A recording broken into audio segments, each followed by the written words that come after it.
அட போங்கடா! காவேரியும், விக்காவும் ஒண்ணு சேருவாங்க.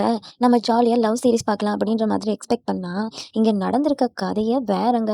பார்த்தா இங்க பாட்டி இறந்துட்டாங்க. நம்ம குட்டி பொண்ணும் வளர்ந்துட்டாங்க. கங்கா வயித்துக்குள்ள இருந்தாங்கல்ல ஒரு குட்டி பாப்பா, அவங்களும் இப்ப வளர்ந்து பெரிய ஆள் ஆயிட்டாங்க. இப்ப என்ன நடக்க போகுது அப்படின்னா, கங்காட பேபியும், நம்ம காவேரியோட பேபியும் சேமா பிரெக்னன்ட் டைம்ல இருந்ததுனால, அவங்க 2 பேரும் ஒரே ஸ்கூலுக்கே போக போறாங்க. இங்க தான் நம்ம காவேரியும், அதே மாதிரி நம்ம விஜயும் சந்திச்சுக்க போறாங்க. எப்படி 2 பேரும் பார்த்தாலும், நம்ம காவேரிக்கு நினைவு வரப்போறதில்ல. அப்படியே அவர பார்த்ததும் நினைவு வந்தா என்ன நடக்க போகுது?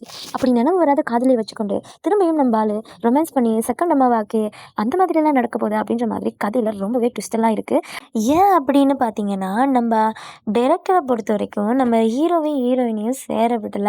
அப்படியா இருந்தா அடுத்து என்ன நடக்கணும்? இவங்க 2 பேரையும் லவ் பண்ண தான் வைக்கணும். ஆனா, நம்ம காவேரி எல்லாத்தையும் மறந்துட்டாங்க இல்லையா? அப்ப நம்ம சோட்டூ அதாவது நம்ம குட்டி பாப்பாவால தான் இத சாத்தியப்படுத்த முடியும்.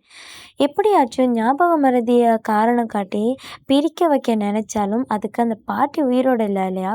அப்ப தாத்தா எப்படியுமே சேர்த்து வைக்க தான் பாப்பாரு. ஏன் அப்படின்னா, என்னதான் காவேரி பழசெல்லாம் மறந்திருந்தாலும், நம்ம தாத்தாவுக்கும் சரி, விஜய்க்கும் சரி, காவேரி தான் எப்பவுமே ரொம்ப ஸ்பெஷல். அப்படி இருக்கும்போது, இப்படி இந்த பேபி மூலமா அவங்க 2 பேரும் செகண்ட் சான்ஸ்ல சேர கிடைச்சா, அவர் ரொம்பவே சந்தோஷப்படுவாரு. சூப்பர் டூப்பரான ட்விஸ்ட்லாம் இருக்கு. மறக்காம சேனல சப்ஸ்கிரைப் பண்ணி, லைக் பண்ணி வச்சுக்கோங்க. தொடர்ந்தும் உங்களுக்கான ட்விஸ்ட் வந்து கொண்டே இருக்கும்.